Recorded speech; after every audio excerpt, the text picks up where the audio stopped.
bajo las luces heladas de las farolas en Greenhithe, una chica de 16 años se desplomó apenas unos días después de su cumpleaños. Y el asesino no solo no desapareció, sino que además apareció en silencio entre la multitud del funeral. Años después, cuando la policía reabrió el expediente, un detalle que parecía insignificante en el paso de cebra coincidió de forma inesperada con unas líneas escalofriantes de un diario. Él se autoevaluaba su obra maestra y prometía hacerlo mejor la próxima vez. Los padres de la víctima no alcanzaron a ver la justicia, pero un cambio legal en el año 2003 convirtió aquellas páginas desechadas en pruebas clave. Entonces, en definitiva, ¿quién era el que se disfrazó de conocido? ¿Y por qué pudo mantener la calma para asistir al funeral? Claire Tillman era la clase de chica que todos recordaban desde el primer encuentro. Una sonrisa radiante, porte seguro y una energía que iluminaba toda la habitación. A los 16 años, mientras muchos de sus compañeros aún pensaban en fiestas o exámenes, Claire ya se había ofrecido como voluntaria en el cuerpo de bomberos local, como parte del programa Duke of Edinburgh Award, con el sueño de convertirse algún día en bombera de verdad. Era el orgullo de sus padres, el señor Cliff Tillman y la señora Linda Tillman, dos personas que, a sus ojos, siempre fueron héroes silenciosos. La noche del 18 de enero de 1993, Claire salió de su casa en la calle London Road con la intención de pasar por la casa de su amiga Victoria, que quedaba cerca. Se detuvo a comprar un paquete de cigarrillos, un gesto pequeño de madurez que sus padres apenas habían aceptado tras su 16º cumpleaños. Todo parecía ser una velada sencilla entre chicas adolescentes. Nadie imaginaba que sería el último instante cotidiano en la vida de Claire. A los pocos minutos, la joven se desplomó en la acera, en la oscuridad del invierno. Y cuando la policía llegó y acordonó la zona, se quedó atónita ante el silencio sobrecogedor de la escena. No había signos de forcejeo, no faltaba ningún objeto, y las pruebas forenses eran casi inexistentes. Lo único que tenían era una mancha de sangre extendiéndose sobre el asfalto helado. Y entonces surgió una hipótesis que hizo estremecer a todo el equipo investigador. Esto no había sido un acto aleatorio cometido por un desconocido. Quien lo hizo podía ser alguien a quien Claire conocía, en quien podía confiar, o al menos alguien a quien había visto en su día a día. Las primeras declaraciones de los testigos solo lograron que el ambiente del pueblo se volviera más tenso y receloso. Algunas personas dijeron haber visto a un hombre con una chaqueta de color claro caminando por la calle justo a la hora en que Claire fue vista por última vez. Otro hombre llamó a la policía a la mañana siguiente, asegurando que había visto a un hombre de pelo rizado y oscuro cruzando la calzada cerca del lugar de los hechos alrededor de las 6:30 de la tarde. Sin embargo, cuando fue citado una semana después para aportar más detalles, su relato cambió. La hora, el lugar e incluso lo que decía haber visto ya no coincidían. Esa falta de consistencia enturbió la investigación, como si todas las pistas estuvieran cubiertas por una niebla difícil de disipar. La policía amplió el radio de búsqueda, revisó casa por casa a lo largo del recorrido que Claire había hecho, volvió a interrogar a los testigos y difundió avisos por radio y en la prensa con la esperanza de encontrar a alguien que supiera algo. El funeral de Claire transcurrió bajo un peso insoportable. La presencia de decenas de agentes de paisano entre la multitud doliente no hizo sino aumentar el dolor. No solo estaban allí para dar el pésame, sino también para observar cada rostro, con la esperanza de descubrir a alguien que ocultara algo. Nadie en la capilla aquel día podía estar seguro. ¿Podría el responsable de la muerte de Claire estar sentado en el banco de al lado, inclinando la cabeza en silencio como cualquier otro? Más de 200 personas acudieron al crematorio de Eltham para despedir a Claire Tillman. Amigos, familiares, compañeros de clase y miembros de organizaciones locales en las que ella había participado. Ramilletes de flores blancas cubrían la capilla y su aroma se mezclaba con la atmósfera de duelo. Apenas unos días antes, esos mismos rostros le habían cantado el cumpleaños, riendo con la alegría ingenua de los 16. Ahora permanecían inmóviles, con la voz quebrada, mientras el pequeño féretro desaparecía tras la puerta del horno. Sus padres, Cliff y Linda Tiltman, abandonaron la ceremonia con una obsesión que no remitía. El que les arrebató a su hija podía estar allí mismo, mimetizado entre la multitud con ropa corriente, diluyéndose en el flujo de personas apenadas como si no hubiera cometido ningún crimen. Su dolor pronto se convirtió en un ruego por justicia. La policía siguió apelando a la colaboración ciudadana, subrayando que Claire podía conocer o haberse cruzado antes con el agresor. Desde entonces, todo el pueblo de Greenhithe se sumió en la sospecha. Cada mirada familiar en la calle de pronto resultaba inquietante. Cada apretón de manos, cada sonrisa cotidiana venía cargada de dudas silenciosas. Muchos no conciliaban el sueño, dando vueltas en la cama durante la noche, preguntándose, ¿podría esa persona a la que saludan cada día ser alguien con tanta oscuridad por dentro? Y así, ese miedo, humano y a la vez cruel, se convirtió en parte de la historia, acompañando a cada testimonio y a cada prueba, como un espectro que cubría el pequeño pueblo donde Claire había vivido y soñado. La policía siguió cada pista, por mínima que fuese, y reconstruyó el último trayecto de Claire Tiltman durante aquella noche fatídica. Desde la casa cálida donde se despidió de sus padres, hasta la casa de su amiga Victoria, deteniéndose en el tramo de London Road, donde un sendero se separa de la vía principal. Aquel callejón, cuando caía la noche, era lo bastante oscuro como para ocultar un enfrentamiento de apenas unos segundos. Los detectives repasaron todas las declaraciones, conscientes de que la memoria humana es frágil y de que un detalle diminuto puede abrir o cerrar una línea de investigación entera. Sin embargo, entre cientos de actas y testimonios, una sola pregunta seguía atormentándolos. ¿Por qué Claire? Ella no tenía enemigos, no estaba envuelta en ningún conflicto. Era una chica alegre, siempre sonriente, que iba a visitar a una amiga. Pero el ataque evidenciaba una clara premeditación, no un arrebato. A Claire la apuñalaron múltiples veces con un cuchillo grande y poco habitual, no el tipo de arma que cualquiera llevaría encima. Eso llevó a los investigadores a pensar que el autor tenía una obsesión enfermiza con los cuchillos y que ese patrón de conducta debió de haber dejado señales extrañas. Actitudes que familiares o amigos podrían haber visto sin entender su significado. Aún así, pasaron los días, luego semanas, meses, y la investigación no avanzaba. Transcurrió un año sin detenciones. Y entonces, en octubre de 1995, el peor temor del pueblo se hizo realidad. A pocos minutos del lugar donde mataron a Claire, otra mujer fue atacada. Al pasar bajo un puente conocido como The Arches, la tiraron al suelo y la apuñalaron repetidamente por un hombre completamente desconocido. Milagrosamente, aquella víctima sobrevivió. Tiempo después, en su declaración, recordó el momento en que cayó de rodillas, suplicando a gritos que él se detuviera. Y, por una razón que nadie entiende, el agresor realmente paró. Solo entonces la policía empezó a comprender. El asesino de Claire Tiltman podía seguir libre, aún rondando la zona, y no había dejado de actuar. Esta vez, la policía por fin tuvo una pista clara. Un testigo afirmó haber visto el coche blanco Ford, tan reconocible, de un repartidor de leche local llamado Colin Ash Smith, cerca del lugar del ataque.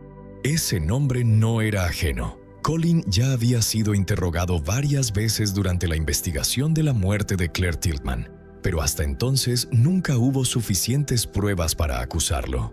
En apariencia, Colin era un joven completamente normal, hijo de Aubrey y Diane Ash Smith, una familia respetada en la comunidad. Su madre incluso había sido alcaldesa y concejala local. Tenía novia, un trabajo estable, una vida que parecía el molde del buen ciudadano, pero en su interior se escondía una sombra aterradora. Colin nunca salía de casa sin llevar un cuchillo. Cuando la policía registró su domicilio, encontró el arma utilizada en el ataque de The Arches, escondida con sumo cuidado, como si todo hubiera estado previsto. Pero lo que más le heló la sangre fue un diario que Colin había escrito desde finales de la década de 1980.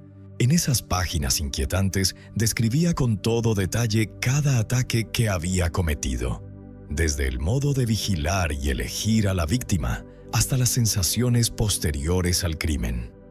Lo más llamativo era el ataque en una cantera en el año 1988 al que Colin llamó su obra maestra. Se autoasignó una nota del 95% de perfección y escribió que lo haría mejor la próxima vez, cuando supo que la víctima había sobrevivido. Aquellas líneas no solo revelaban la mente desviada de un agresor, sino que también convencieron a los investigadores de que el asesino de Claire Tiltman podía ser, en efecto, el hombre que tenían delante. Ese diario abrió la puerta a un mundo oscuro y espeluznante. En cada página, Colin Ashe Smith detallaba intentos fallidos de allanamiento, planes para atacar a mujeres que no llegó a ejecutar y pensamientos profundamente perturbadores.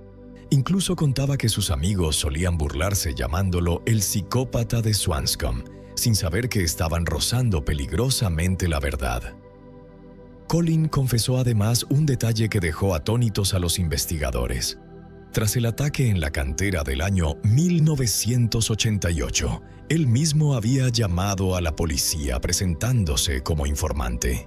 En esa llamada amenazó con matar a una colegiala si la víctima del ataque describía sus rasgos.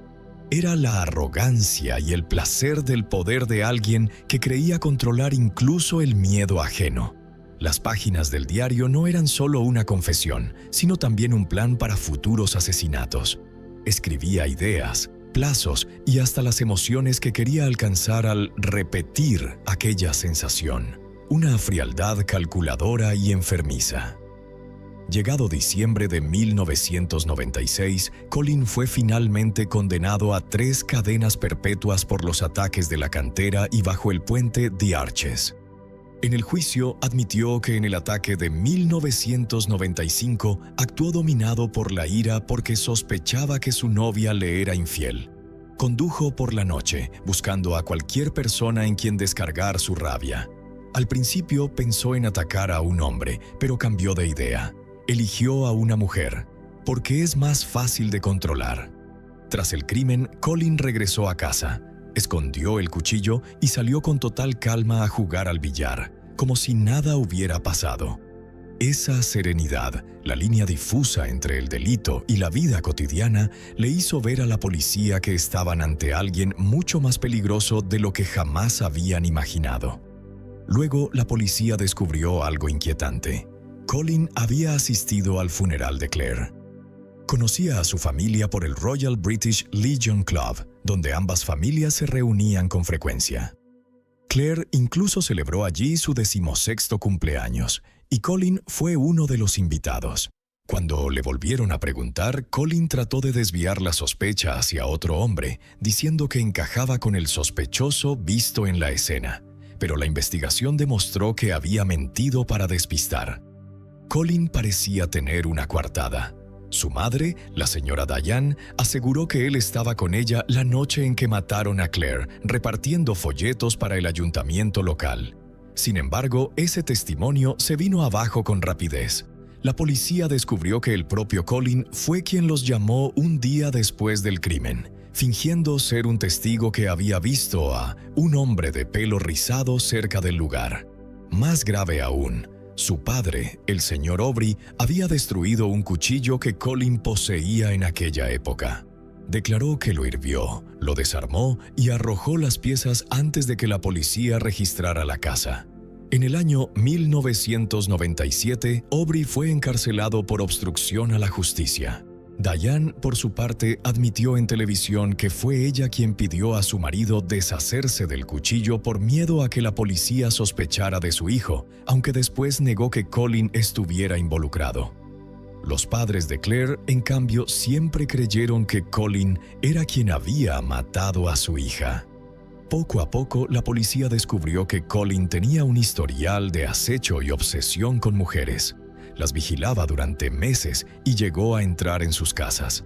En un plan llamado Ataque Jarvis, pretendía violar a una mujer casada y se autoasignó una nota del 50%, como si llevara una especie de marcador macabro. Vivía con dos caras: por fuera, normalidad; por dentro, una fijación por la violencia, el control y los cuchillos. Aunque ya había sido condenado por 2 ataques, la gran pregunta seguía sin respuesta. ¿Era Colin Ash Smith también el asesino de Claire Tilghman? La policía también consideró a otros 2 sospechosos. En febrero de 1994, Peter Rivers estranguló y apuñaló a su propia madre dentro de su casa en Welcome Avenue antes de quitarse la vida.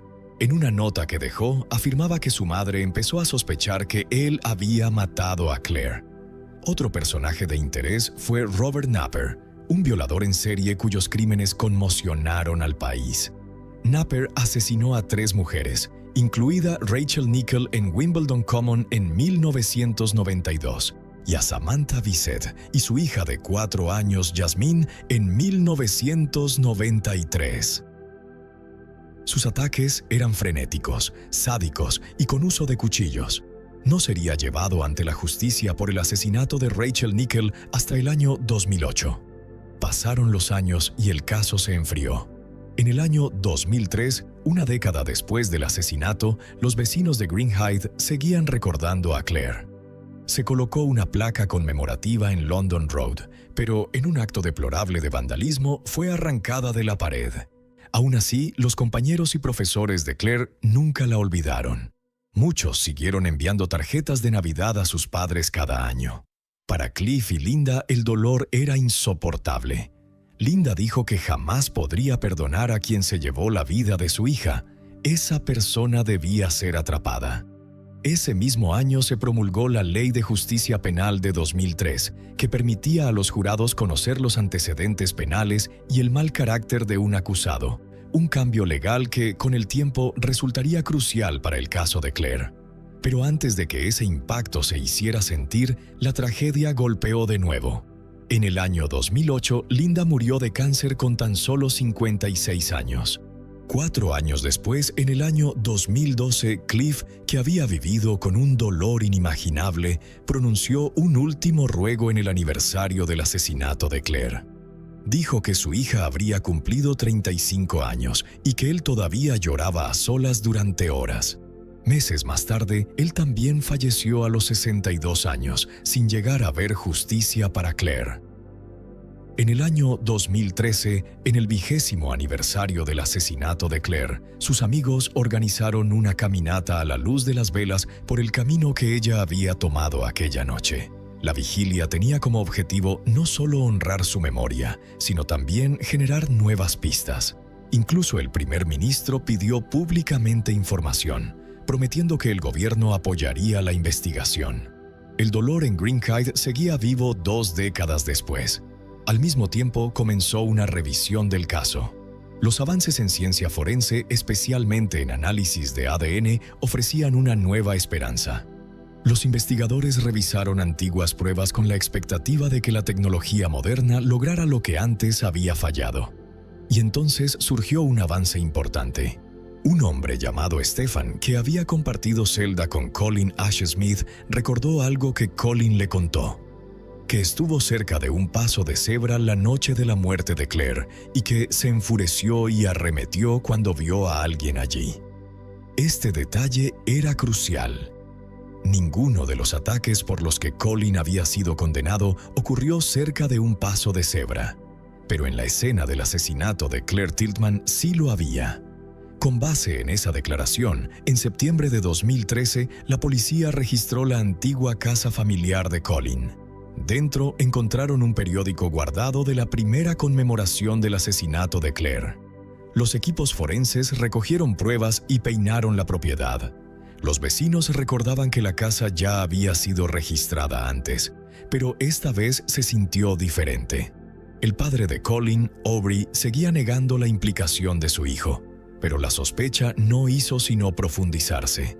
Para entonces, los investigadores contaban con una nueva ventaja. Gracias al cambio legal de 2003, los diarios de Colin, antes inadmisibles, podían utilizarse en juicio. Esas páginas, repletas de relatos de violencia y fantasías de asesinato, por fin tendrían voz en su contra. El día 12 de febrero de 2014 llegó el gran avance. La Fiscalía anunció que, tras revisar años de pruebas, había concluido que existía evidencia suficiente y que era de interés público procesar a Colin Ash Smith por el asesinato de Claire Tilghman. El juicio comenzó en noviembre de 2014 en el Tribunal de la Corona de Inner London. La acusación describió a Ash Smith como un hombre que obtenía un placer retorcido del acto de matar. No se trataba de robo, venganza o celos. Era asesinato por el simple hecho de matar, perpetrado por un depredador joven que escogió a su víctima al azar y atacó con rapidez implacable. Durante el juicio, el propio Colin admitió lo que llamó sus paseos de medianoche. Desde los 19 años esperaba a que sus padres se durmieran y salía de casa con uno de sus cuchillos, buscando a una víctima.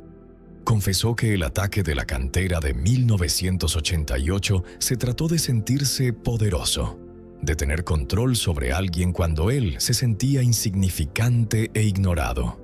Dijo poseer entre 20 y 30 cuchillos, además de una ballesta, carabinas de aire y armas de imitación. Las armas, admitió, le daban un sentido de identidad. Se presentó evidencia clave. La descripción del testigo de un hombre cerca del paso de cebra en London Road coincidía con Colin. Él tenía una chaqueta clara como la vista en la escena y dijo haberla llevado aquella noche y también al funeral de Claire. Incluso admitió conocer a sus padres, a quienes ofreció apoyo a través del British Legion Club tras el crimen. La acusación sostuvo que eso fue un intento de desviar la atención, insertándose en el círculo del duelo. No todos los testigos se mantuvieron firmes. Stefan, el excompañero de celda cuya mención del paso de cebra había sido crucial en la revisión del caso, se mostró inseguro en el estrado. Dijo que la medicación había afectado su memoria y admitió que podía haber confundido conversaciones. Pero la fiscalía argumentó que el comportamiento de Colin hablaba por sí mismo. Él había llamado a la policía el día después del asesinato de Claire para intentar desviar la sospecha hacia un hombre de pelo rizado que no existía. Los padres de Claire no vivieron para ver el juicio, pero sus amigos se encargaron de que estuvieran presentes en espíritu. Fotografías de Cliff y Linda se llevaron a la sala, recordatorios de una pareja que lo perdió todo por este crimen. El juicio también sacó a la luz detalles perturbadores de la vida de Colin después del asesinato. Se volvió cada vez más retraído y agresivo y llegó a escenificar ataques con su pareja, representando la violencia que fantaseaba. Y gracias al cambio legal de 2003, sus diarios se admitieron finalmente como prueba. El día 11 de diciembre de 2014, tras 5 semanas de juicio y 3 horas y media de deliberación, el jurado emitió su veredicto: culpable. Colin Ash Smith fue condenado por el asesinato de Claire Tilghman. No mostró emoción cuando se leyó la decisión. Rechazó asistir a la sentencia e incluso escuchar las declaraciones de impacto de las víctimas. El juez le impuso cadena perpetua con un mínimo de 21 años. Calificando el crimen como un asesinato premeditado cometido por la sensación de poder que te proporcionaba. Los familiares de Claire leyeron sus palabras entre lágrimas. Su tío Roger dijo que todos los sueños y esperanzas de la familia terminaron la noche en que asesinaron a Claire. Fue profundamente trágico, añadió, que sus padres no estuvieran vivos para ver cómo se hacía justicia con el asesino de su hija. Colin intentó recurrir, alegando que el juez había permitido pruebas gravemente perjudiciales, pero su solicitud fue desestimada por infundada. Por fin, la justicia lo alcanzó. La investigación del asesinato de Claire Tilghman fue una de las mayores operaciones de la policía de Kent. Se recogieron más de 2.500 declaraciones, se entrevistó a 1.500 testigos, se revisaron 40.000 documentos y se registraron 20.000 nombres. Llevó décadas, pero la perseverancia prevaleció. La historia de Claire Tilghman es la tragedia de una chica de 16 años llena de sueños y luz. una juventud que apenas comenzaba y que fue arrebatada por la mano fría del mal. Ella decía que quería ser bombera, ayudar a la gente y vivir una vida con sentido. Pero en lugar de enfundarse el uniforme rojo del valor, Claire se fue en una noche oscura y helada, solo porque un asesino buscaba la sensación de poder en el dolor ajeno. Aunque la justicia llegó 21 años después, sigue siendo la prueba de la resistencia de la fe, que ningún crimen puede ser olvidado y que ninguna alma inocente es abandonada. Sus padres, el señor Cliff y la señora Linda, ya no estaban para presenciar la sentencia final contra Colin Ashsmith, pero todos sus esfuerzos, cada lágrima y cada ruego de tantos años se convirtieron en la luz que guió a la justicia hasta ella. El día de la sentencia, ninguno de los amigos o familiares de Claire sonrió. Solo hubo silencio, mezclado con lágrimas, como si escucharan la risa de ella resonando en algún lugar, en la memoria, en la esperanza de que, al fin, descansara en paz. Claire nunca llegó a ser la bombera que soñó, ni a construir el futuro que sus padres imaginaron. Pero la propia búsqueda de justicia para ella, una travesía de décadas, entre decepciones, dudas y lágrimas, transformó el nombre de Claire Tilghman en un símbolo de fe y de fortaleza.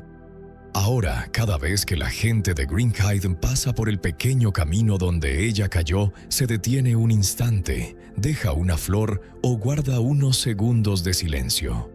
Porque la muerte de Claire no solo habla de pérdida, sino también de la fuerza humana cuando no deja de luchar por la verdad. Y en algún lugar, en la memoria de toda Inglaterra, Claire Tilghman sigue viva, como un recordatorio suave pero firme de que la justicia puede llegar tarde, pero llega, y el amor, por mucho que el tiempo lo ponga a prueba, nunca desaparecerá. Una mujer de un pequeño pueblo de Iowa salió de casa para ir a trabajar temprano como cada día, solo para, pocos minutos después, llamar al 911 en estado de pánico, suplicándole al hombre que llevaba el arma: «Sal de aquí, van a llegar clientes». Lo que vuelve este caso tan perturbador es que, en el último segundo de esa llamada, la víctima dijo con su propia voz el nombre exacto del hombre que iba a dispararle. Y el disparo sonó allí mismo, en la línea. Lo más terrible, ese hombre no era un desconocido que irrumpió de noche, sino alguien en quien la familia había confiado, a quien la policía ya había advertido, alguien que había violado la orden de alejamiento muchas veces, y aún así seguía libre. Entonces, ¿por qué una mujer que ya había llamado a la policía al menos 9 veces, que había descubierto cámaras ocultas, que se había mudado a casa de su hermana para esconderse, siguió siendo asesinada justo en su lugar de trabajo, antes incluso de la hora de apertura? ¿Y por qué un sistema que ya sabía del peligro, igual dejó que la tragedia ocurriera? Esta es precisamente esa historia. Angela Pritchard nació el 14 de abril de 1967 en Dubuque, Iowa, en la familia de Barbara O'Day y William O'Day. Era una de los 5 hermanos de una familia unida y cariñosa, donde todas las voces eran escuchadas y donde cada niño se sentía valorado. Desde pequeña, Angela mostró un espíritu de cuidado que marcaría toda su vida. Creció para convertirse en la madre abnegada de 2 hijos, Joshua Close y C.J. Hancock, y más tarde en la abuela de 6 nietos, las alegrías absolutas de su vida. La familia la describía como una mujer hermosa por dentro y por fuera, que vivía para hacer felices a los que la rodeaban. Le encantaba consentir a sus nietos y a sus ojos ellos nunca hacían nada malo. Su hijo, C.J., recordaría después: Angela era el tipo de madre que seguía decorando el árbol de Navidad con los adornos hechos a mano que sus hijos hicieron décadas atrás, atesorando cada recuerdo y cada hito. Tras muchos años centrada en la familia, Angela encontró su pasión profesional en Mississippi Ridge Boarding Kennels. Trabajó para los dueños de largo tiempo, Jim Ketman y Nancy Ketman, antes de alquilar y dirigir ella misma el establecimiento. Ella reunía todo lo que estábamos buscando, declaró Jim Ketman en el juicio. Angela se lanzó al trabajo con la misma pasión que ponía en todo en su vida. El criadero de perros se convirtió en algo más que un negocio para ella. Era el lugar donde cuidaba a las queridas mascotas de las familias cuando sus dueños estaban fuera, dándoles amor y atención como si fueran sus propios animales. Fue precisamente en ese contexto de reconstruir su vida y encontrar un nuevo propósito que Angela conoció a Christopher Pritchard. Chris era un electricista conocido en Bellevue, un residente de muchos años que aparentaba aportar estabilidad y compañía. La hermana de Angela, Wendy Booty, y el esposo de esta, Jim, conocían a Christopher desde hacía años y lo consideraban de confianza.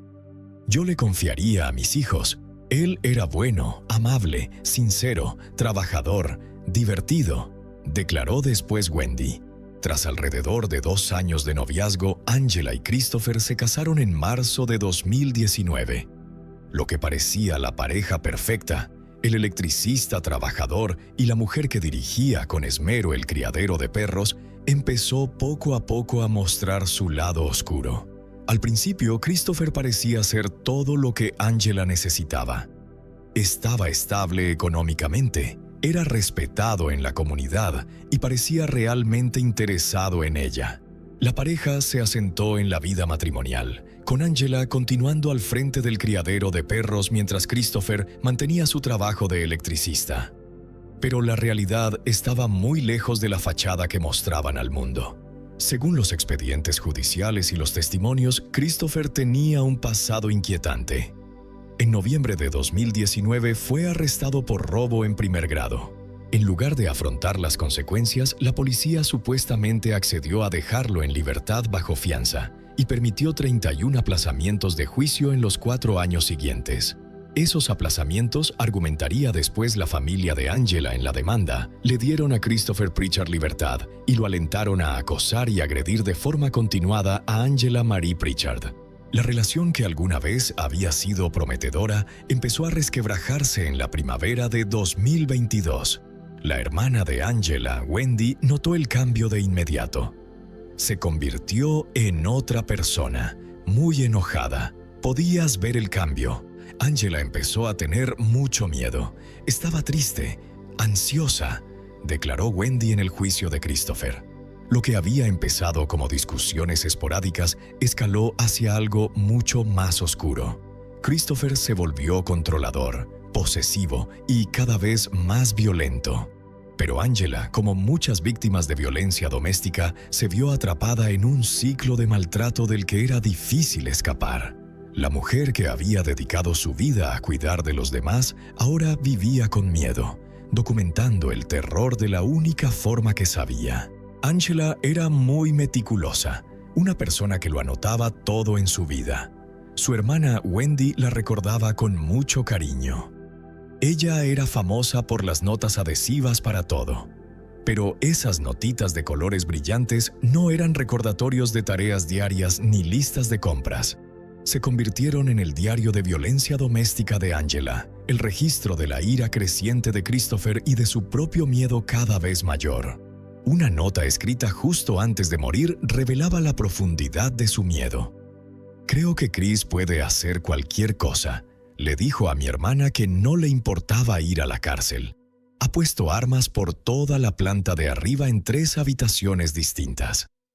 No eran exageraciones dramáticas. Eran las observaciones desesperadas de una mujer que sabía que su vida estaba en peligro. Angela descubrió que Christopher había colocado varias armas por toda la casa, una exhibición intimidante que le recordaba constantemente de lo que él era capaz. A medida que el comportamiento de Christopher se volvía más errático y peligroso, Angela llegó a un punto de quiebre. «Ya terminé. Hasta aquí. Ya no vamos a vivir juntos», le dijo a su hermana Wendy. Angela tomó la valiente decisión de dejar a Christopher y mudarse con Wendy para estar a salvo. Pero salir de una relación abusiva suele ser el momento más peligroso para la víctima. Y Christopher no iba a dejarla ir tan fácilmente. Lo que siguió fue una campaña de acoso, seguimiento y amenazas que duró meses. Y a pesar de las reiteradas súplicas de ayuda de Angela, el sistema falló en protegerla en cada paso. El 18 de abril de 2022, la violencia de Christopher escaló hasta tal punto que la familia de Angela llamó a la policía. Cuando la policía llegó, vieron a Angela llorando y temblando claramente, con marcas en la cara. Él me golpeó y yo solo. Entré a la casa, le dijo Angela al oficial que respondió y que llevaba la cámara corporal. Ustedes no saben por lo que paso cada día con él. No lo saben, continuó con la voz llena de desesperación y miedo. Christopher fue arrestado por violencia doméstica y se emitió una orden de no contacto. Pero esto fue solo el inicio de un patrón que se repetiría mes tras mes. Angela llamaba pidiendo ayuda. Christopher violaba la orden judicial y el sistema no la protegía de forma adecuada. En los meses siguientes, Angela descubrió una cámara oculta en la casa y un dispositivo de rastreo en su Jeep. Violaciones claras de las leyes de Iowa contra el acecho y la invasión de la privacidad. Cuando ella informó de este hallazgo al Departamento de Policía de Bellevue, supuestamente se negaron a actuar. El acoso de Christopher siguió aumentando. El 23 de agosto de 2022, él le envió un mensaje amenazante a Angela. Esto se va a poner realmente feo. 5 días después, le dijo que pensaba destruir su negocio. Cada vez que Angela denunciaba estas violaciones a la policía, supuestamente no actuaban. El 10 de septiembre de 2022, a Angela se le otorgó una orden de protección temporal contra Christopher. Debería haber sido un salvavidas, una barrera legal que la mantuviera a salvo. En cambio, se convirtió en otra hoja de papel que Christopher violó repetidamente mientras las autoridades miraban hacia otro lado.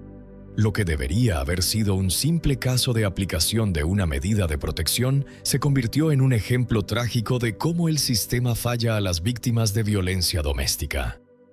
En los 13 días posteriores a la emisión de la orden, Angela denunció al menos 9 presuntas violaciones de esa orden ante el Departamento de Policía de Bellevue. Christopher pasó con el coche varias veces frente a su casa, incluidas 6 veces en una sola hora. Se presentó en su lugar de trabajo para cortar el césped. La enfrentó en la gasolinera, quedándose simplemente mirándola de forma amenazante. Cuando Angela denunció que su casa había sido vandalizada, que las puertas habían sido trabadas y los suministros cortados, la policía supuestamente vio a Christopher violando la orden, pero aún así se negó a detenerlo. Cuando Angela contactó con el jefe de policía de Bellevue, Dennis Schroeder, para denunciar las violaciones, Schroeder supuestamente se negó a hacer cumplir la orden y en su lugar le aconsejó a Angela que hablara con un abogado. La inacción del departamento de policía se atribuyó después a la relación personal de Christopher con los agentes. Según la demanda presentada por la familia de Angela, Christopher tenía una relación personal con uno o más agentes de la ciudad y él prestaba servicios eléctricos gratuitos o con descuento a los policías. Estos supuestos conflictos de interés significaban que Christopher creía que podía violar las órdenes judiciales sin consecuencias. La demanda afirmaba que la policía había transmitido claramente a Christopher Pritchard el mensaje de que lo que estaba haciendo era permitido y no le traería responsabilidad alguna. El 15 de septiembre de 2022, Christopher fue finalmente arrestado por violar la orden de protección, pero solo pasó una noche en la cárcel antes de ser liberado. Después no se presentó a la audiencia y no se entregó para cumplir la condena por la violación durante 6 días. Se emitió una orden de detención contra Christopher el 30 de septiembre de 2022. 9 días antes del asesinato de Angela, la Fiscalía del Condado de Jackson advirtió al Departamento de Policía de Bellevue por correo electrónico que Christopher tenía 24 horas para entregarse. Si no se presenta, pediré una orden de arresto. La orden de arresto nunca se ejecutó. En un pueblo pequeño como Bellevue, Christopher era fácil de encontrar, pero nadie fue a buscarlo. Angela, sintiéndose cada vez más insegura, se había mudado a vivir con su hermana, Wendy. Yo le dije, ahora tienes una sombra porque no me voy a separar de ti. Estás atascada conmigo. contó Wendy, tratando de darle a su hermana la protección que el sistema legal no le había dado. Pero Christopher conocía las rutinas de Angela. Sabía dónde trabajaba y a qué hora estaría allí. En la noche del 7 de octubre de 2022, Christopher Pritchard hizo los preparativos finales. Condujo hasta un establo perteneciente a los amigos de la familia, Lori Blazer y Mike Blazer, a solo unas millas de Mississippi Ridge Boarding Kennels. Aparcó la camioneta blanca prestada en su garaje y dejó una nota escrita a mano. Las llaves están en la camioneta si necesitan moverla. Volveré, Chris. La nota mencionaba que se iba de casa, una excusa conveniente que le daría el tiempo necesario para ejecutar su plan. Desde el establo, Christopher caminó por el bosque en mitad de la noche, llevando una escopeta calibre 20. Las cámaras de seguridad del criadero de perros revelaron después el momento en que él llegó. Los perros empezaron a ladrar en la oscuridad. Se puede escuchar cómo los perros empiezan a ladrar en mitad de la noche. Determinamos que probablemente ese fue el momento en que él llegó al criadero, explicó después el agente especial Dustin Hennington del Departamento de Investigación Criminal de Iowa. Christopher conocía muy bien la distribución del criadero de perros. Había ayudado a Angela a dirigir el negocio y sabía cómo entrar. Durante casi 4 horas esperó en la oscuridad, rodeado por los animales que Angela quería, planeando emboscar a la esposa de la que se había separado cuando ella llegara a trabajar. A las 7:34 de la mañana del 8 de octubre de 2022, Angela llegó en coche al estacionamiento de Mississippi Ridge Boarding Kennels. Las cámaras de seguridad la grabaron bajando del vehículo y recogiendo sus cosas antes de dirigirse a la entrada. Llevaba la ropa normal de un día de trabajo cuidando a los perros que amaba. Cuando llega al criadero a las 7:34, se puede ver cómo baja del coche, recoge sus cosas y entra al edificio principal del criadero. Describió después el agente Hennington al revisar el video. Angela tenía menos de 6 minutos de vida. Cuando entró al criadero y empezó su rutina de la mañana, Christopher salió de su escondite con la escopeta. Angela reconoció el peligro de inmediato e intentó llamar al 911. La llamada que siguió proporcionó una prueba crucial a los investigadores y le dio a Angela la oportunidad de nombrar a su asesino. A las 7 horas, 39 minutos y 43 segundos, Mississippi Ridge Boarding Kennels se convirtió en una escena del crimen. La llamada al 911 que comenzó en ese momento se transformó en una de las pruebas más estremecedoras del caso. La voz de Angela, llena de terror y desesperación, puede escucharse suplicándole a su esposo separado. «Por favor, sal de aquí. Van a llegar clientes. Por favor, sal de aquí». Y en el último instante, ella dijo el nombre del hombre que estaba a punto de matarla. «¿Puedes salir de aquí, Chris?». El disparo vino enseguida, quedó grabado en el registro del 911. Angela Pritchard recibió un disparo directo en el pecho y murió en cuestión de segundos, según el testimonio del forense. Básicamente, estás escuchando el final de su vida en la llamada al 911, reflexionó después el agente Hennington. A nivel personal, es muy difícil escuchar el momento en que termina la vida de alguien. Pero las últimas palabras de Angela, Chris, iban a resultar ser la llave que abrió todo el caso. Esas fueron las últimas palabras que Angela pronunció y la primera pista que los investigadores tuvieron para identificar al asesino. Después de dispararle a Angela, Christopher tomó su teléfono y huyó de la escena. Dejó allí a la mujer que había dedicado su vida a cuidar de los demás, ahora muerta en medio de los animales que ella amaba y protegía. Cuando las fuerzas del orden llegaron a Mississippi Ridge Boarding Kennels, encontraron una escena que contaba una historia muy clara. Angela Pritchard estaba muerta por una herida de bala en el pecho, rodeada de los perros del criadero que habían presenciado el horrendo crimen. Decenas de investigadores de 6 agencias de seguridad distintas acudieron a la escena. Con las cámaras corporales grabando cada detalle, el pequeño departamento de policía de Bellevue, con apenas unos pocos agentes, pidió a la policía estatal que dirigiera la investigación. Los agentes especiales Ryan Keeley y Dustin Hennington del Departamento de Investigación Criminal de Iowa se hicieron cargo del caso. Aunque la familia de Angela estaba convencida de que Christopher era el responsable, los agentes necesitaban construir un caso hermético. La llamada al 911 proporcionó la primera pieza de prueba clave, pero los investigadores necesitaban más. Analizaron las grabaciones de vigilancia del criadero y de los alrededores, lo que reveló la línea de tiempo de los hechos y confirmó que Christopher había estado esperando allí durante horas. La investigación reveló que esto parecía claramente un ataque cometido por alguien que la conocía muy bien. Como señaló el agente Keeley, el nivel de planificación y el conocimiento de las rutinas de Angela apuntaban directamente al esposo separado de ella. Mientras tanto, ya se había iniciado la cacería de Christopher Pritchard. Después de dispararle a Angela, Christopher huyó hacia una zona boscosa de Iowa. La búsqueda posterior involucró a cientos de agentes que registraron granjas, bosques y zonas residenciales en toda el área. Teníamos a un fugitivo ahí fuera, posiblemente armado, señaló el agente Keeley. Había cientos de acres de tierras de cultivo y bosques, y el río Mississippi no estaba lejos, así que saber que él podía ir en cualquier dirección realmente complicó la búsqueda. Agentes fuertemente armados fueron de casa en casa, de establo en establo, buscando al hombre que acababa de cometer un homicidio, pero la ruta de escape cuidadosamente planeada por Christopher le dio una ventaja temporal.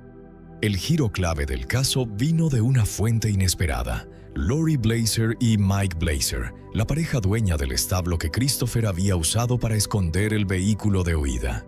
Entramos y, ya sabes, vimos esta camioneta blanca, recordó Mike Blazer. Cuando encontraron la nota escrita a mano que Christopher dejó, al principio no pensamos nada. Conocíamos a Chris. Él nos hablaba de cuánto amaba a Angela, de lo desesperado que estaba por la orden de no contacto. Pero cuando las noticias estallaron sobre el tiroteo en el criadero de perros, los Blazer comprendieron al instante el significado de lo que habían encontrado. Lo supimos en el minuto en que escuchamos que había habido un tiroteo en el criadero de perros. Algo había pasado con Chris, dijo Lori Blazer. Nos preocupó que este fuera el vehículo de escape que había dejado aquí porque era demasiado raro. No tenía razón para estar aquí. Llamé al 911 de inmediato. La llamada de los Blazer proporcionó a los investigadores información clave sobre la ubicación y la planificación de Christopher. La nota manuscrita se convirtió en una prueba principal de premeditación. Después de 16 horas huyendo, Christopher Pritchard fue finalmente acorralado y arrestado en la mañana del 9 de octubre de 2022. Cuando la policía lo encontró, aún tenía el arma homicida, la escopeta calibre 20 y municiones. Las primeras palabras que dijo al ser capturado no hicieron más que fortalecer el caso contra él. Durante el arresto y el posterior interrogatorio, Christopher intentó inicialmente sostener que el disparo había sido un accidente, pero su versión cambiaba constantemente y los investigadores vieron muy rápido a través de sus mentiras. En la entrevista con la policía, Christopher afirmó que el arma estaba apoyada en un mueble, que él fue a tomar una mochila y que el arma se cayó, se disparó y le dio a ella. Pero las pruebas físicas contaban otra historia. En el juicio, el médico forense del estado de Iowa declaró que la trayectoria del disparo era descendente, lo que significaba que Christopher tenía el arma en la mano y estaba de pie cuando disparó. Si fue un accidente, ¿por qué tomó su teléfono, su único medio de pedir ayuda? ¿Por qué no llamó él mismo a emergencias? ¿Por qué no le dio primeros auxilios a su esposa? El agente Hennington señaló en el interrogatorio que la afirmación de Christopher de que Angela solo había recibido un disparo en la mano también fue desmentida por las pruebas. Angela recibió un disparo directo en el centro del pecho, declaró el forense, y murió en cuestión de segundos. Cuando se vio ante las pruebas abrumadoras en su contra, Christopher terminó admitiendo el disparo, aunque siguió insistiendo en que había sido un accidente. Fue acusado de homicidio en primer grado y robo. El juicio comenzó el 5 de febrero de 2024 en el Tribunal del Condado de Jackson, en Maquoketa. La fiscalía presentó un caso contundente que incluía la estremecedora llamada al 911, las grabaciones de vigilancia, las pruebas balísticas y los testimonios de la familia de Angela sobre los meses de maltrato creciente. La hermana de Angela, Wendy Booty, declaró sobre las notas adhesivas y las entradas de diario en las que Angela documentaba su miedo. «Yo traté de no perderla de vista, para ser honesta», dijo, describiendo cómo intentó proteger a su hermana en los últimos meses de su vida. El jurado también escuchó sobre el historial de violaciones de órdenes judiciales por parte de Christopher y sobre el fracaso del Departamento de Policía en hacer cumplir la orden de protección y la orden de arresto.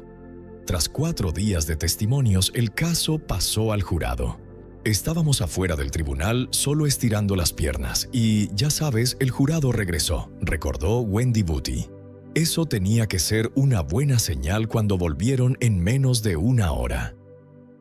El 13 de febrero de 2024, el jurado regresó con el veredicto. Christopher Pritchard fue declarado culpable de homicidio en primer grado y de robo. Cuando lo dijeron, fue solo un suspiro de alivio, dijo Wendy Booty.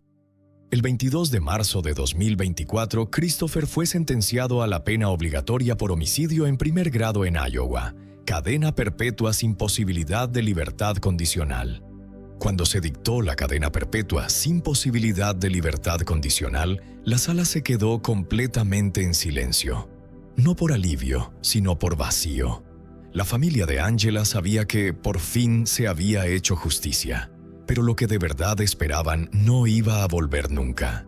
En Mississippi Ridge, los perros seguían corriendo por el patio donde ella había cuidado de cada uno con un cariño manso. Wendy, su hermana, dijo que cada vez que pasa por allí, todavía siente como si oyera la risa de Angela en el viento. Quizá lo más doloroso de esta historia no es solo la muerte de Angela, sino las oportunidades que se perdieron para salvarla. Las llamadas de auxilio, los reportes ignorados y la confianza puesta en las personas equivocadas. La tragedia de Angela Pritchard deja una pregunta que hace pensar a todo Estados Unidos. ¿Cuántas señales de alerta, cuántas súplicas de ayuda hacen falta para que una mujer sea realmente protegida?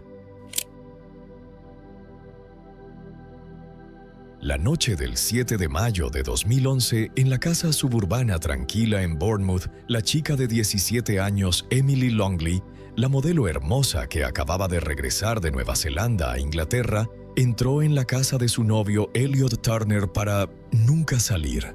Solo unas horas después, fue estrangulada hasta la muerte en un arrebato de celos frenético, mientras el asesino junto con sus padres se apresuraba a borrar mensajes, montar una escena falsa como si nada hubiera ocurrido. ¿Qué secreto oscuro se ocultaba detrás de un romance juvenil que parecía romántico? ¿Podría la justicia superar el muro de encubrimiento de una familia? Emily Longley nació en Londres el 22 de febrero de 1994. Fue acogida por sus padres, Mark y Caroline Longley. Desde el principio estuvo rodeada de calidez y amor. Para Mark, abrazar a su hija recién nacida por primera vez fue un momento que borró toda duda y la reemplazó con orgullo, alegría y un sentido de propósito.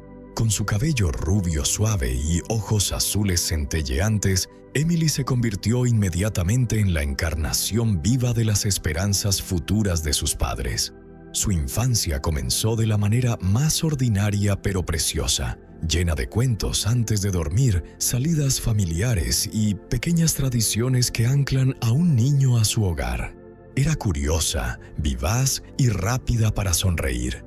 Los vecinos la recordaban como una niña con energía aparentemente interminable, mientras que su familia la veía como el centro de su mundo. Pero junto a esos primeros años felices, las preocupaciones por su salud comenzaron a crecer. Emily sufría problemas respiratorios recurrentes y los médicos advertían que el aire contaminado de Londres podría agravar su condición. Frente a esta realidad, Mark y Caroline se encontraron en una encrucijada. Quedarse en Londres significaba familiaridad, estabilidad y la comodidad de la familia cerca, pero también significaba arriesgar la salud de Emily. La alternativa era aterradora: desarraigar sus vidas y cruzar el mundo en busca de aire más limpio, espacios abiertos y un clima considerado mejor para su salud. En el momento en que Emily aún era una niña pequeña, sus padres tomaron la decisión. Dejarían atrás la familiaridad de Londres por una nueva vida en Nueva Zelanda. No fue una elección tomada a la ligera. Hacerlo significaba despedirse de abuelos, amigos y las calles conocidas de su ciudad natal. Sin embargo, por Emily estaban dispuestos a arriesgarse.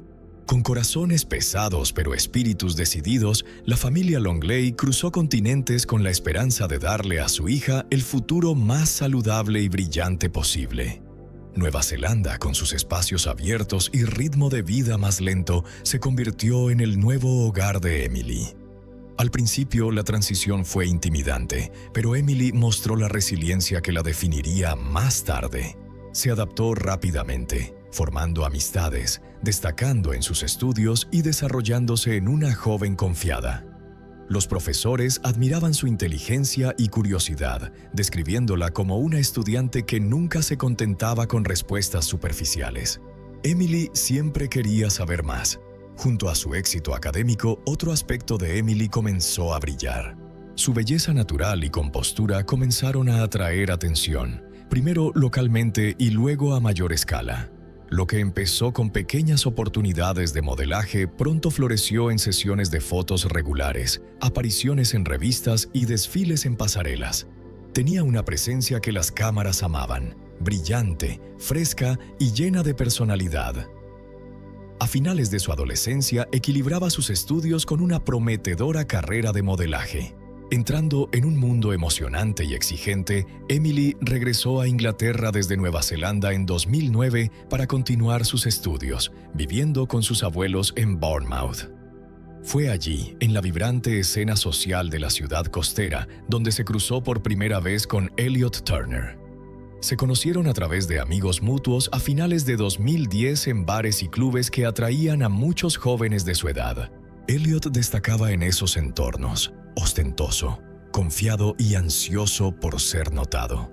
Se comportaba con un aire de superioridad que lo hacía difícil de ignorar. Al principio, Elliot parecía todo lo que una joven podría desear. Era persuasivo y carismático, el tipo de figura que sabía cómo comandar la atención. Para Emily, su encanto era innegable y su intensidad halagadora. Prometía amor, lealtad y aventura, y ella fue arrastrada al torbellino de su relación. Para los de afuera parecía el típico arrebato de amor juvenil, apasionado, emocionante y lleno de potencial. Pero bajo la superficie, el encanto de Elliot ocultaba rasgos mucho más preocupantes. Lo que empezó como afecto pronto se convirtió en celos. Su atención se volvió asfixiante, sus estados de ánimo impredecibles y su necesidad de control incesante. Vigilaba sus movimientos, sospechaba de sus amistades y reaccionaba con hostilidad cada vez que sentía que su control se le escapaba. La independencia que había definido a Emily, su confianza, su ambición, su impulso comenzaron lentamente a erosionarse bajo el peso del comportamiento de Elliot. Los amigos notaron el cambio. La joven vibrante que parecía imparable ahora era más callada, más cautelosa y cada vez más eclipsada por la presencia de su pareja. Era un cambio que alarmaba a los más cercanos a ella. Para Emily, la relación ya no era de amor y seguridad, sino de miedo y encierro. Y aunque intentaba empujar para mantenerse fuerte y preservar su espíritu, la sombra del control de Elliot Turner se oscurecía día a día. La manipulación y violencia de Elliot Turner habían escalado de manera constante a lo largo de su relación con Emily, pero para mayo de 2011 había alcanzado un clímax mortal. Las discusiones entre ellos se habían vuelto rutinarias, intercambios volátiles impulsados por sus celos, sospechas y obsesión por el control. Amigos y familia habían visto las señales de advertencia, pero nada podía prepararlos para el horror que estaba por desplegarse. En la tarde del 7 de mayo, Emily fue a la casa de Elliot en Bournemouth, sin saber que sería la última noche de su vida. La tensión entre los dos ya bullía, Y a medida que pasaban las horas, la atmósfera dentro de la casa Turner se volvía cada vez más hostil. Las palabras se convirtieron en gritos, las acusaciones volaban de un lado a otro y la ira de Elliot se salía de control. En el calor de esa discusión, Elliot actuó con violencia inimaginable. En un momento de pura rabia, envolvió sus manos alrededor del cuello de Emily y comenzó a apretar. A los solo 17 años, Emily luchó desesperadamente por su vida. La pelea fue brutal. Sus gritos de ayuda resonaban por la casa, pero fue dominada. La presión en su garganta cortó su aire, silenciando su voz y extinguiendo su joven vida. Para cuando Elliot la soltó, Emily yacía sin vida en su dormitorio. El crimen no terminó con su muerte. En lugar de llamar por ayuda o mostrar siquiera un ápice de remordimiento, Elliot comenzó a encubrir lo que había hecho. En las horas siguientes, envió mensajes de texto desde su teléfono y manipuló el entorno para que pareciera que nada inusual había ocurrido. Sus padres, Leigh y Anita Turner, se vieron envueltos en las consecuencias. Ayudaron a borrar mensajes incriminatorios e intentaron distorsionar la secuencia de eventos en un esfuerzo desesperado por proteger a su hijo de enfrentar la justicia. La madre de Elliot, Anita Turner, finalmente llamó a los servicios de emergencia. Los paramédicos llegaron a la casa y encontraron a Emily sin respuesta. Los intentos de reanimación fueron inútiles. Desde el principio, la escena planteaba preguntas. Las circunstancias no eran consistentes con causas naturales y había marcas preocupantes en el cuerpo de Emily. La policía fue alertada rápidamente.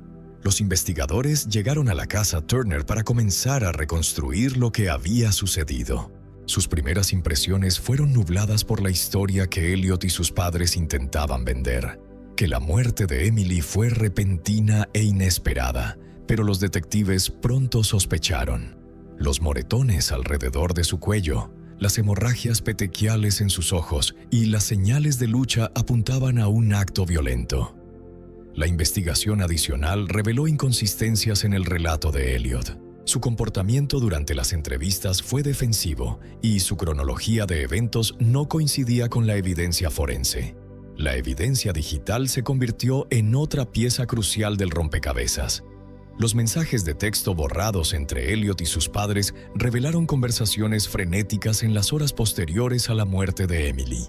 En lugar de shock o duelo, los mensajes mostraban esfuerzos por eliminar evidencia incriminatoria y crear una versión de eventos que pudiera protegerlo de la acusación.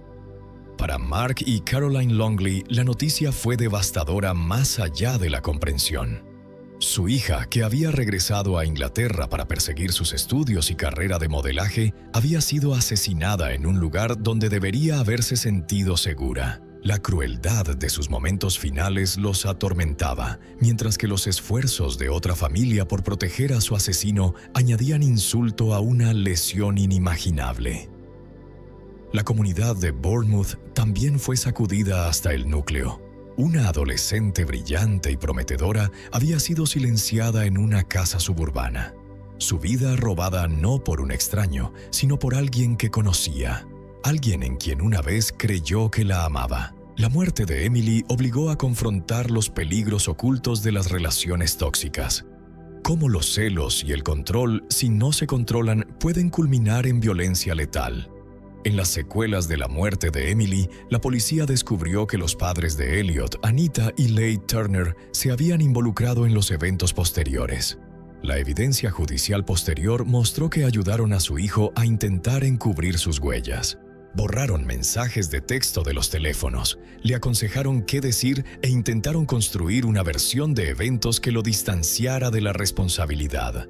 Estas acciones no solo obstruyeron la investigación, sino que prolongaron el proceso de descubrir la verdad.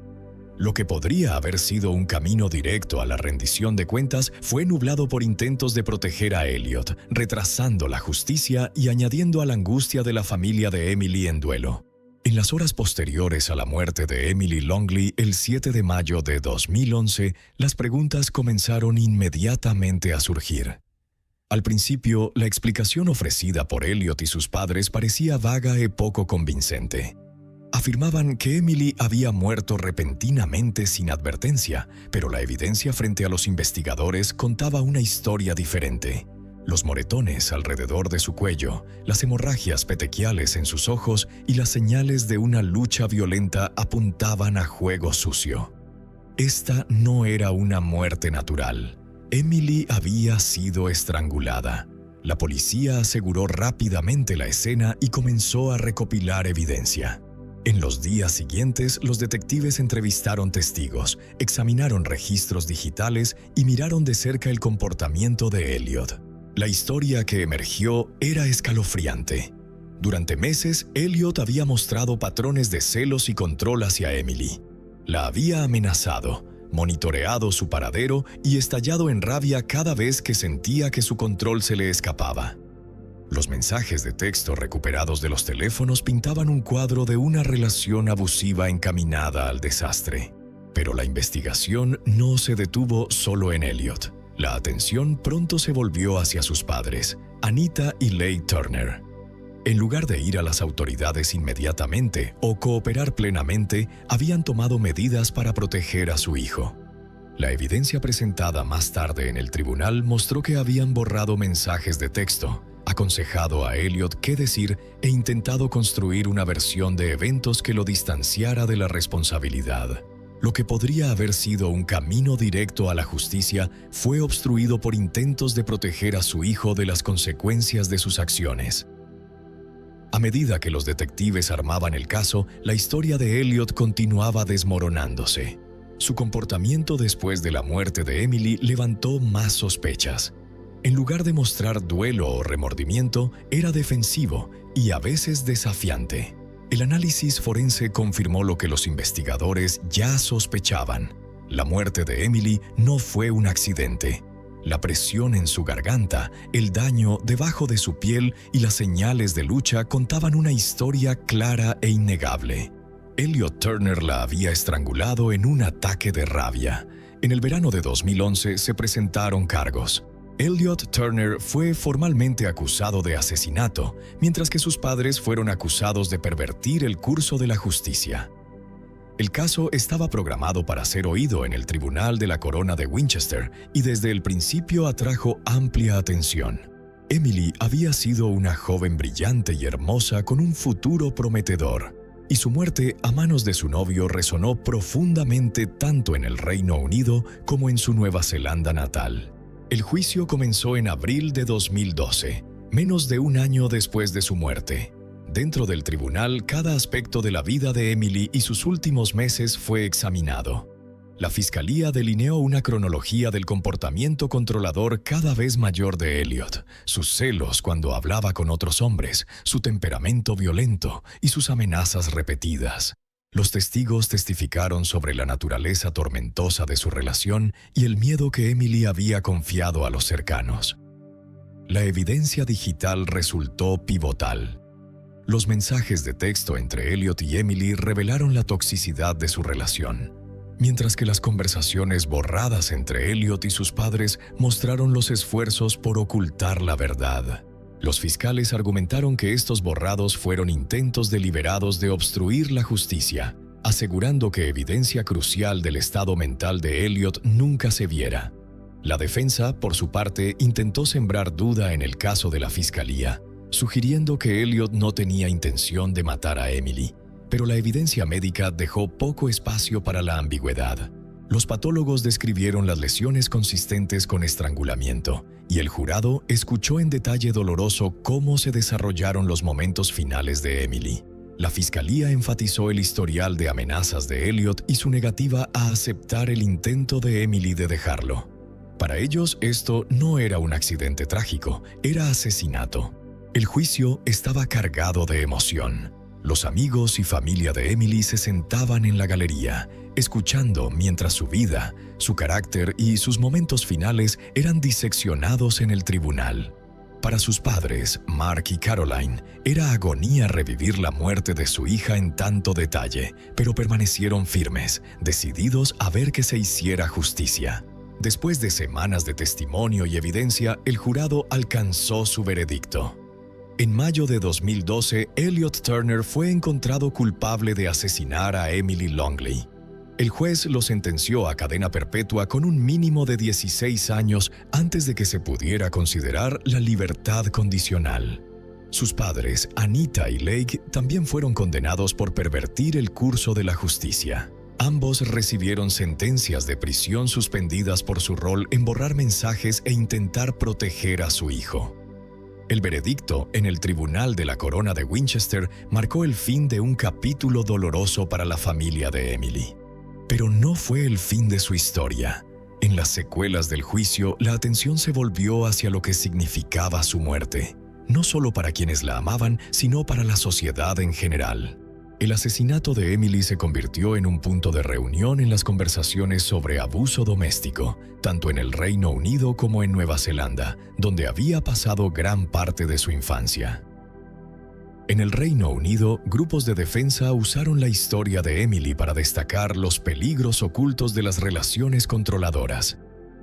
La policía y organizaciones de violencia doméstica enfatizaron la importancia de reconocer señales de advertencia tempranas, celos disfrazados de pasión, vigilancia enmarcada como cuidado y la erosión lenta de la independencia de la víctima. Los activistas señalaron que el caso de Emily estaba lejos de ser aislado. Reflejaba un patrón más amplio en el que el control coercitivo escala a violencia si no se controla. En Nueva Zelanda, su muerte resonó profundamente. El hecho de que una joven que había crecido allí fuera asesinada en el extranjero atrajo amplia atención mediática y debate público. La historia de Emily se convirtió en parte de una conversación nacional más amplia sobre cómo proteger a los jóvenes en relaciones y cómo asegurar que familias, escuelas y comunidades estén mejor equipadas para identificar señales de abuso. Su padre, Mark Longley, emergió como una de las voces más poderosas en mantener vivo el recuerdo de Emily. A pesar de su dolor, se dedicó a hablar públicamente sobre violencia doméstica. En entrevistas, charlas y campañas de concienciación, enfatizó la necesidad de romper el silencio que permite que el abuso prospere. Su mensaje era claro: la muerte de Emily no debe ser en vano.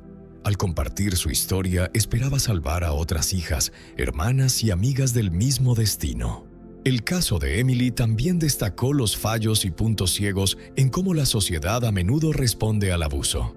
Amigos más tarde admitieron que habían sentido que algo andaba mal, pero no sabían cómo intervenir. Las autoridades reconocieron la dificultad de probar control psicológico antes de que se vuelva físico. Pero el juicio hizo imposible ignorar las consecuencias de no hacer nada. El caso se convirtió en un llamado a mejorar recursos para sobrevivientes, enseñar a los jóvenes sobre relaciones saludables y hacer responsables a los abusadores no solo por violencia, sino también por coerción e intimidación. Con el tiempo, el nombre de Emily se volvió sinónimo de resiliencia y concienciación. Las escuelas usaron su historia como parte de discusiones sobre relaciones tóxicas. Las campañas contra el abuso doméstico invocaron su caso para ilustrar el costo devastador del silencio. Su vida, aunque trágicamente cortada, se convirtió en un catalizador para el cambio. Para su familia, el dolor de su ausencia nunca ha disminuido. Su padre ha hablado a menudo sobre cómo cada cumpleaños, cada aniversario es un recordatorio de la vida que Emily debería haber vivido, los hitos que debería haber celebrado. Sin embargo, en ese dolor ha encontrado propósito. Al convertir su duelo en acción, asegura que la historia de Emily continúe resonando más allá del tribunal, más allá de Bournemouth y a través de fronteras. Hoy Emily es recordada no solo como víctima de un crimen, sino como una joven cuya muerte impulsó conversaciones que podrían salvar a otros. Su historia subraya la necesidad urgente de reconocer el abuso en todas sus formas, emocional, psicológica y física, y actuar antes de que escale a tragedia. Aunque su risa ya no llena las habitaciones del hogar familiar, su voz continúa a través de quienes comparten su historia. Su legado perdura como una luz contra el silencio, una advertencia contra la complacencia y un llamado a construir un mundo donde el amor nunca se confunda con posesión. y donde el respeto, la dignidad y la seguridad sean innegociables. La vida de Emily fue robada de manera cruel y repentina, pero el recuerdo de ella nunca se desvanece. Al contrario, se ha convertido en una fuente de inspiración poderosa, impulsando miles de acciones concretas destinadas a cambiar la percepción y proteger a las personas vulnerables en la sociedad. Ella es el recordatorio vivo y profundo de que incluso de las rupturas más dolorosas, de las heridas del corazón que no pueden sanar, las personas aún pueden encontrar fuerza resiliente para levantarse, enfrentar y luchar. Y de la pérdida que no se puede compensar en absoluto, perder a una joven llena de promesas, una hija, una amiga, puede surgir una determinación de hierro, inquebrantable, para proteger a otros de caer en el vórtice de violencia similar. La historia de Emily no se detiene solo en la tragedia personal, sino que ha ascendido a convertirse en un faro radiante, iluminando el camino para todos aquellos que luchan incansablemente para romper el ciclo de abuso tóxico, desde el control psicológico, celos enfermizos, hasta la violencia física. Al mismo tiempo, enviando un mensaje poderoso de que tenemos la responsabilidad colectiva de unirnos para construir una sociedad más segura, donde ninguna vida joven, llena de esperanza, sea robada por la violencia silenciosa y aterradora que se oculta detrás de puertas cerradas, sonrisas falsas y palabras de amor distorsionadas en posesión.